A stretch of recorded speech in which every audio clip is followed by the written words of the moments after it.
Tuerie de masse, tel était le titre du scénario mis en œuvre le 15 décembre au sein de la caserne de La Valette du Var. Cette démonstration des capacités d'intervention de la gendarmerie en cas d'acte terroriste en région PACA a permis au général de corps d'armée David Galtier, commandant la région et la zone de défense sécurité sud, de présenter aux autorités civiles et militaires du département le schéma national mis en place par le ministère de l'Intérieur en avril 2016.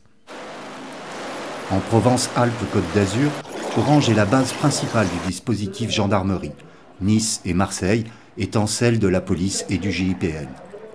Ce sont donc principalement les personnels du nouveau PSIG Sabre, du peloton d'intervention de l'escadron de gendarmerie 22-6 et de l'antenne du GIGN d'Orange qui ont été mobilisés pour cet exercice. À cette occasion, la gendarmerie a pu faire preuve de tout son savoir-faire, exposer les différents moyens logistiques et matériels pouvant être mis en place rapidement pour intervenir et répondre au plus vite à ce type d'attaque, même dans l'arrière-pays.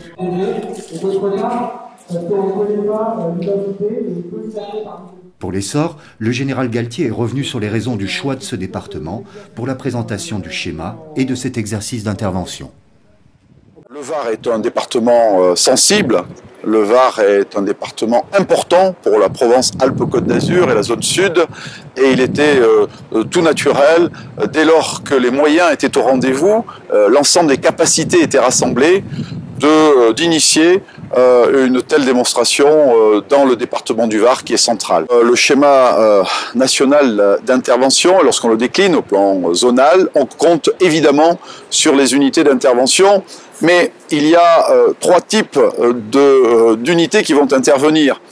J'évoquais les brigades territoriales, ce sont celles du Var et du maillage, puis les pelotons de surveillance et d'intervention dit sabre, c'est-à-dire durci. Nous avons aujourd'hui dans le Var celui de Brignoles, nous aurons demain celui de Gassin et en 2018 celui de Draguignan. Donc 3 pelotons durcis. Et au-delà de cette intervention à 20 minutes, nous avons l'intervention spécialisée pour le haut du spectre, c'est-à-dire pour aller réduire des forcenés qui occupent un terrain ou qui ont miné, piégé une zone. Et là, il faut faire appel aux unités spécialisées. C'est bien l'antenne du GIGN d'Orange. Orange est un lieu central. Il y a aujourd'hui 7 antennes du GIGN déployées sur l'ensemble du territoire national. Nous en avons 2 en zone sud, l'une à Toulouse pour la partie ouest et l'une à Orange pour la partie est. Naturellement, au-delà des unités spécialisées, il faut bien penser à ce que les équipements vont arriver à tous les niveaux. Les unités spécialisées sont déjà dotées, les PSIG sont déjà dotés avec les véhicules, avec les matériels, et petit à petit, bien entendu, les brigades territoriales seront équipées également de matériel qui leur permettront d'intervenir dans des conditions de sécurité optimum sur ces tueries de masse. Je vous remercie.